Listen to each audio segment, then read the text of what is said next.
A gente começa esta edição falando da reviravolta do caso Danilo.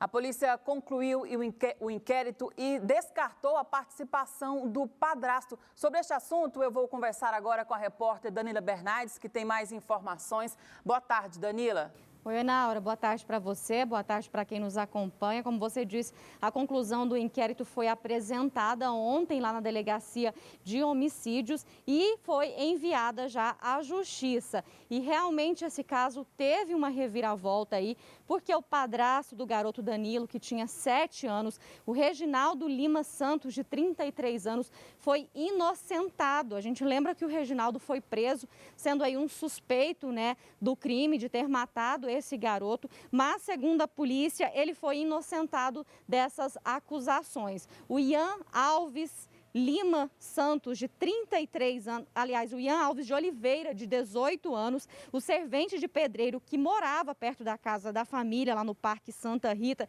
que também foi preso aí, sendo um suspeito confesso, foi o único responsável pela morte do garoto, segundo a Polícia Civil. O delegado Rilmo Braga, titular lá da Delegacia de Homicídios, explicou a motivação desse crime. Segundo o delegado, o Ian, que morava com um pastor lá na região, que era adotado por esse pastor, o pastor cuidava dele, sentiu ciúmes do pastor com o padrasto do garoto, ciúmes do pastor com o Reginaldo. E por causa disso, por causa desses ciúmes, ele atraiu o garoto Danilo para a mata, com a desculpa ali de pegar uma pipa, inclusive a polícia até apreendeu essa pipa, e ele matou o garoto lá para que o Reginaldo fosse responsabilizado, fosse preso e ficasse longe deles, por causa de ciúmes, porque, segundo a polícia, o pastor desenvolveu uma amizade com o Reginaldo e o pastor também tinha um trabalho social lá na região do Parque Santa Rita e ajudava muito a família do Danilo. Ontem à tarde, a nossa equipe esteve na Delegacia de Homicídios acompanhando a apresentação do resultado dessas investigações aí, que envolveram mais de 30 policiais. Vamos ver. A Polícia Civil indicou Ian Alves, de 18 anos, como o único autor do crime contra Danilo. O rapaz vai responder por homicídio duplamente qualificado e ocultação de cadáver. As investigações tiveram reviravolta depois da reconstituição do crime e a mudança de depoimento do Ian, onde ele afirma que o Reginaldo não participou do caso. A versão inicial dada pelo Ian, ela no curso do aprofundamento das investigações, se mostrou muito frágil, em razão de outros eventos, outras diligências que foram feitas. Cito uma para vocês. Em uma conversa informal, após a prisão do Ian, ele falou que a vara utilizada para lesionar a criança estaria na obra do pastor, de um pastor que ele estava residindo. Achamos essa informação, nos causou muita estranheza, porque ele afirmou que os atos de execução foram praticados pelo Reginaldo. Inicialmente ele fez essa afirmação. Após a gente localizar essa vara, termos outra conversa com ele, ele mudou a versão dele, nós colhemos essa nova versão, formalizamos um novo interrogatório, e ele afirmou que o Reginaldo não havia participado do crime, ele infligiu a si todos os atos de execução, ele motivou a lesão produzida na nádega da criança, ele disse o motivo por que ele fez essa lesão. Em depoimento, Ian admitiu que a motivação do crime foi por ciúmes e vingança de Reginaldo. A Polícia Civil investigou e teve acesso a testemunhas que afirmaram que havia rivalidade entre os dois. Ele narra em seus depoimentos que são contumazes no sentido de que ele matou por ciúmes. Ele teria, segundo ele, um sentimento de revolta em desfavor do padrasto, em desfavor do Reginaldo, e para se vingar do Reginaldo, tendo ele a certeza de que o Reginaldo seria a ele imputada esse bárbaro crime, por vários motivos. Primeiro, porque todos sabemos, não é segredo de ninguém, para ninguém, que o Reginaldo, alguns anos atrás, foi apontado como autor de uma tentativa de feminicídio contra a esposa. E também sabemos que ele foi investigado por alguns crimes supostamente de índole sexual naquela região.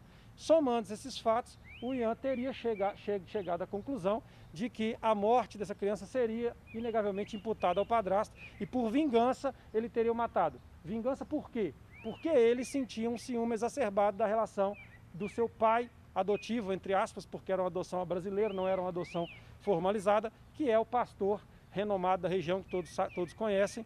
E como o Ian figurava nessa relação como um filho adotivo, tinha um carinho exacerbado por esse pastor e presenciou, segundo ele, nos últimos meses, alguns afagos, inclusive financeiros, desse pastor para com a família desse padrasto de forma exacerbada.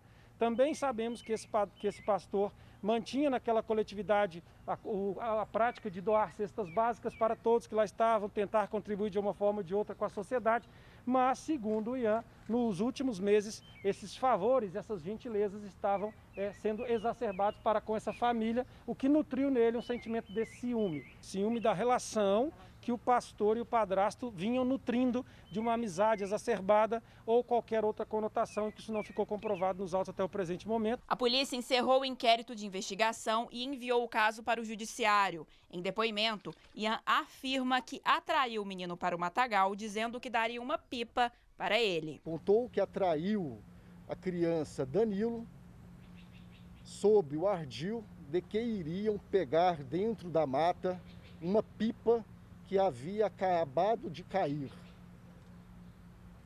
Realmente, essa pipa foi localizada momentos depois pela polícia técnico-científica. Essa pipa consta uma foto no relatório pericial e ela foi encontrada próximo ao corpo, ao cadáver da criança. Uma história que deixa a gente bastante assustada de tão absurda, né? Olha, o Ian vai responder por ocultação de cadáver e também por homicídio duplamente qualificado. Ele pode pegar de 12 a 30 anos de prisão. A gente lembra que o Reginaldo, padrasto, continua preso. A polícia disse que ele pode sim ser solto porque não foi indiciado, né? Foi inocentado dessa acusação, mas que para isso precisa de uma decisão judicial. O delegado Rilmo Braga explicou para a gente como que isso funciona, como que vai funcionar para que ele consiga sair da cadeia. Vamos ouvir.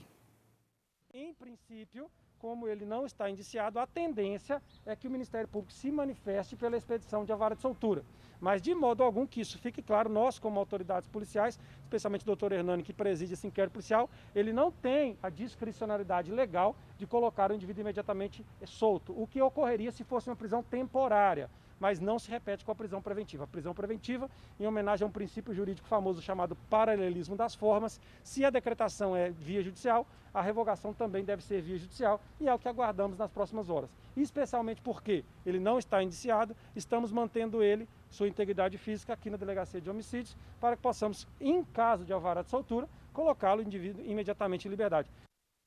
Conversei agora há pouco com a assessoria do Ministério Público, né, para a gente ter aí alguma informação, alguma previsão a respeito da soltura do Reginaldo, mas a assessoria informou que o caso foi enviado para a promotoria e que corre em segredo de justiça, por isso a gente não conseguiu mais informações. Eu também conversei com o advogado do Ian, a defesa do Ian, que informou que ainda pede para que ele seja ouvido na presença de um advogado, porque todas as vezes que ele prestou depoimento à polícia, segundo a defesa, ele não estava com o advogado e que ele foi pressionado a produzir provas contra si e por causa disso um novo depoimento poderia anular toda essa investigação, porque ele teria o direito aí de prestar um novo depoimento, segundo a defesa, conforme a lei de abuso de autoridade. Naura.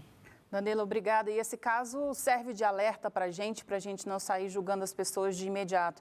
É preciso esperar que todos os fatos sejam analisados e a gente mais uma vez parabeniza também o trabalho da polícia, né? É realmente um prejuízo, né, Naura, que vai trazer muito grande para a vida do Reginaldo, porque realmente toda a população se voltou contra ele, chegou realmente a pensar nessa possibilidade dele ter sido responsabilizado pela morte do garoto. Agora veio aí as investigações, claro que o caso ainda vai ser julgado, né, ainda precisa passar pelo julgamento, mas segundo a polícia, Reginaldo é inocente dessa história e a justificativa realmente é essa toda de ciúmes, um crime realmente banal, o menino que não tinha nenhuma culpa acabou pagando por isso tudo, Naura. Obrigada, Danilo. Até daqui a pouco.